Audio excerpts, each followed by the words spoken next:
যদি এইবারের নির্বাচনে চাঁদাবাজি এবং দুর্নীতি মানে সবচেয়ে বড় ইস্যু হয়, কামাল ভাই যেটা বলছিলেন, প্রশ্ন সেইটা নিয়ন্ত্রণের সবচেয়ে বড় ব্যর্থতার পরিচয় দিয়েছে সরকার, কিন্তু সেটাকে সাফার করবে একটি দল, এটাকে কিভাবে ব্যাখ্যা করবেন? না না না, সরকার ব্যর্থ, অবশ্যই সরকার ব্যর্থ, কিন্তু সরকার তো এর দ্বারা বেনিফিশিয়ারি না। মানুষ তো বুঝতে পারে যে এই সরকার ডক্টর মোহাম্মদ ইউনূসের আত্মীয় স্বজন, আমরা যেমন কিছুদিন আগে আদিলুর রহমান সাহেবকে নিয়ে সমালোচনা করলাম, ফয়জুল করিমকে সমালোচনা করলাম, কিন্তু তাদের কোনো আত্মীয় স্বজন 14 গোষ্ঠীর 14 জেনারেশনের কেউ গিয়ে রাস্তার পাশে ফুটপাত থেকে মানে টাকা গ্রহণ করেছে আপনি তো বলতে পারবেন না। কোনো সরকারি পদ পদবি দখল করেছে বলতে পারবেন না। এখানে যেটা আছে ইন্টেলেকচুয়াল প্রপার্টি, যে জিনিসগুলো আছে intellectual property own by the Jamaat, সরকারের যত গুরুত্বপূর্ণ ইন্টেলেকচুয়াল প্রপার্টি কৌশলগত জায়গাগুলো তারা দখল করেছে। বড় বড় ব্যাংক, বিমার থেকে শুরু করে হাসপাতাল থেকে শুরু করে ইসলামী লাইনে যত মাদ্রাসা সাদ্রাসা যা কিছু হয় সব তারা দখল করেছে, যেগুলো সাধারণ মানুষ বুঝতেছে না, বিকজ ওই জায়গাগুলো জায়গার মতো।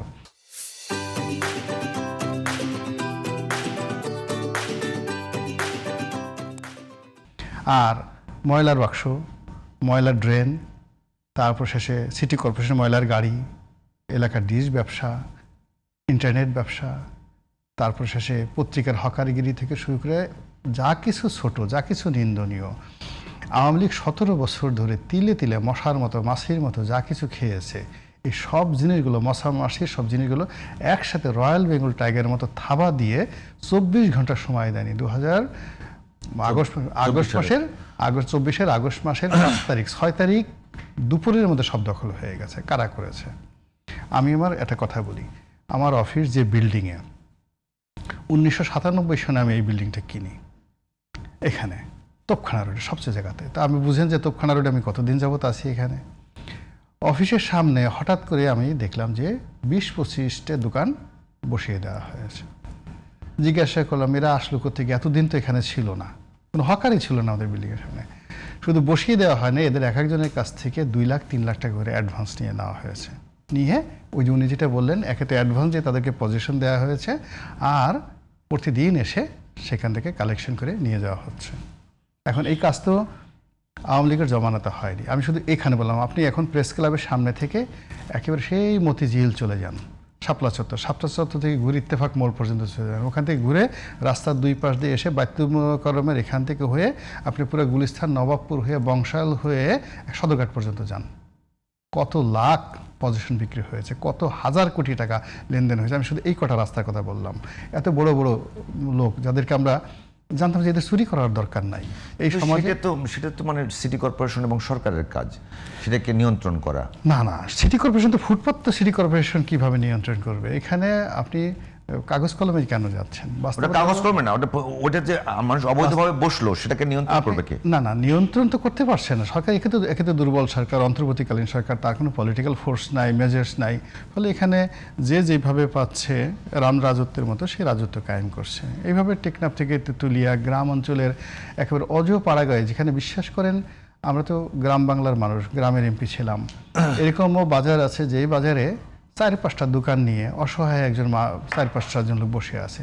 সেই সমস্ত দোকানদারের কাছ থেকে 10,000, 20,000, 30,000 টাকা করে, ওর জন্য 30,000 টাকা 30 কোটি টাকার চেয়ে অনেক গুরুত্বপূর্ণ নিয়ে এই চাঁদাবাজিগুলো সারা বাংলাদেশে হয়েছে। এখন ওকে যদি ভোট দেওয়ার সুযোগ দেওয়া হয় বা ওনাদেরকে যদি ভোট দেওয়ার সুযোগ দেওয়া হয়, তারা সেই ভোটে সেখানে যাবে না, কখনো যাবে না। এইটা তো মানে কি বলবো, এই জিনিসটা একেবারেই ওপেন সিক্রেট। আপনি ঢাকা শহরে এমন সব লোকের বিরুদ্ধে বদনাম আসছে যাদের বাবা আগের আমলে বিভিন্ন সময়তে লুটপাট করে শত শত কোটি টাকা চুরি চামারি করে দেশ বিদেশে টাকা পাচার করে তারাই আওয়ামী লীগের জমানাতে 15 বছর দৌড়ের উপরে ছিল, তাদের টাকা পয়সার অভাব নাই, তারা এই সময় সেই ফুটপাতের টাকা চুরি করতেছে।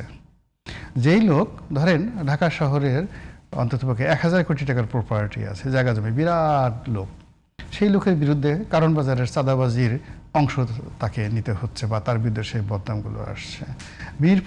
মিরপুরের অঞ্চলে গিয়ে দেখেন, মিরপুরের পুরো জোনগুলো ছিল সেই জোনগুলো আওয়ামী লীগ জমানাতে অন্ততপক্ষে 100 জন তারা গডফাদার এটাকে ভাগাভাগি করে নিত। এখন উত্তরার এই অংশ থেকে শুরু করে পুরো মিরপুর এলাকাতে একজন লোক এই টোটাল চাঁদাবাজি নিয়ন্ত্রণ করছে। প্রত্যেকটা ওখানকার ইট বালু সিমেন্ট প্রত্যেকটা লোকের মুখস্থ হু ইজ দ্যাট ম্যান। এখন আপনি যতই তসবি টিপেন, যতই আপনি নিজেকে ভালো মনে করেন না কেন, ভোটাররা সুযোগ পেলে তাদের ক্রোধ ওখানে মেটাবেই। এটা হলো রিয়েলিটি। মানে একদিকে ধর্ম, চাঁদাবাজি, আর অন্যদিকে বিএনপির পক্ষ থেকে সবচেয়ে বড় ক্যাম্পেইন যেটা হচ্ছে মুক্তিযুদ্ধ, এই তিনটাকে কিভাবে বিশ্লেষণ করবেন? মানে এগুলো প্রত্যেকটা হলো হিপোক্রেসি। হিপোক্রেসি হলো, এখন ধরুন আপনি এখানে নেমেছেন, আপনার বিরুদ্ধে অভিযোগ চাঁদাবাজির, আপনার বিরুদ্ধে অভিযোগ দুর্নীতির, আপনি বলতেছেন মুক্তিযুদ্ধ। আপনি পুরো মুক্তিযুদ্ধের তো একটা 12টা বাজায় দিচ্ছেন, পুরো মুক্তিযুদ্ধের বাজার বাজাচ্ছেন। আপনার বিরুদ্ধে অভিযোগ আপনি 71 খুন করছেন, ধর্ষণ করছেন, রাহাজানি করছেন।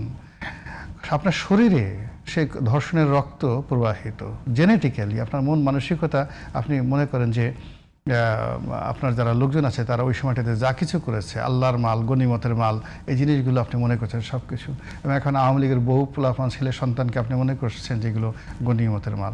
আর আপনার মুখ দিয়ে যদি জান্নাতের টিকিটের কথাবার্তা আসে, এর সাথে আত্মপ্রবঞ্চনা আর হতে পারে না, হিপোক্রেসি হতে পারে না। এবং এই সমস্ত ক্ষেত্রে হয় কি, অসহায় মানুষ যখন আপনি, পৃথিবীতে মানুষের বিচার খুব সুন্দর বিচার হয়। আপনি একটা অন্যায় করলেন যখন, এই যে আমরা ধরেন এখন সমালোচনা করছি না, এটা হলো একটা অপরাধীর জন্য সবচেয়ে সফট পানিশমেন্ট, সবচেয়ে সফট পানিশমেন্ট। মানুষ কথা বলে, আপনি যদি এই সফট পানিশমেন্টটা বন্ধ করে দেন, তখন রাষ্ট্রীয় পানিশমেন্টটা আসে, অনিবার্য হয়ে পড়ে। আর রাষ্ট্রীয় পানিশমেন্টটা যদি আপনি বন্ধ করে দেন, খুদাই গজব, আল্লাহর একেবারে ডাইরেক্ট বজ্রপাত আপনার মাথার উপর আসে। এই বাংলাদেশে শেখ হাসিনা হেলিকপ্টারে করে দিল্লি চলে যাবেন, তাও আবার হাসনাত সার্জিসের নেতৃত্বে, মংলা মাসুদের নেতৃত্বে একটা বিরাট গণবিপ্লব হবে। ক্যান ইউ ইমাজিন কি ঘটে গেছে, কি ঘটে গেছে? ওই যে কাবা শরীফ দখলের সময় মানে আব্রাহার যে হস্তি বাহিনী, হাতি বাহিনী, সে যে ছোটো ছোটো পাখির কাছে পরাজিত হয়েছিল, এই বাংলাদেশ ঠিক সেম ঘটনা ঘটে গেছে। এখনও বর্তমান অবস্থা আপনি কি মনে করেন? অতীতে সেই গত 15 বছরে যে সকল জিনিস ছিল, রাহাজানি, চাঁদাবাজি, মারামারি, আপনার যতগুলো অপরাধ বলেন, 100টা অপরাধ একত্র করলে তো একটা মবের সমান হবে না। একটা প্রিন্সিপাল কলেজে বসে আছে, তার ছাত্র তাকে গিয়ে ধরে কলারটা ধরে টাস টাস করে গালের উপর চড় দিয়ে সেখান থেকে লাথি দিয়ে বের করে দিল।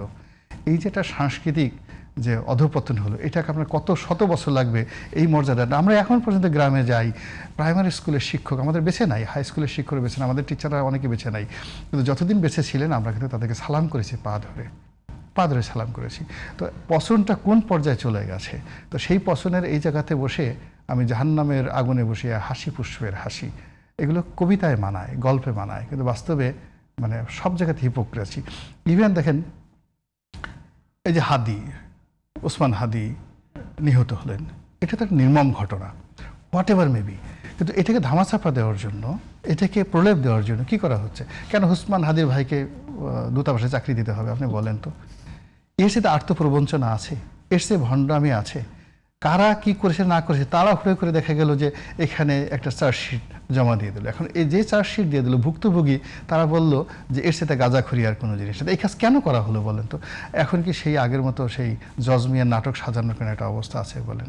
কোনো অবস্থা নেই। এখানে বর্তমানে যে কোনো জিনিস আপনি ট্রায়াল করেন, যা কিছু করেন, ট্রান্সপারেন্সি, অনেস্টি, তারপরে যেটাকে বলে ট্রান্সপারেন্সি, অনেস্টি মানে সততা, স্বচ্ছতা এবং ন্যায়পরায়ণতা, জাস্টিস, এই জিনিসগুলো আপনি এনশিওর না করলে কেউ আপনাকে মানবে না।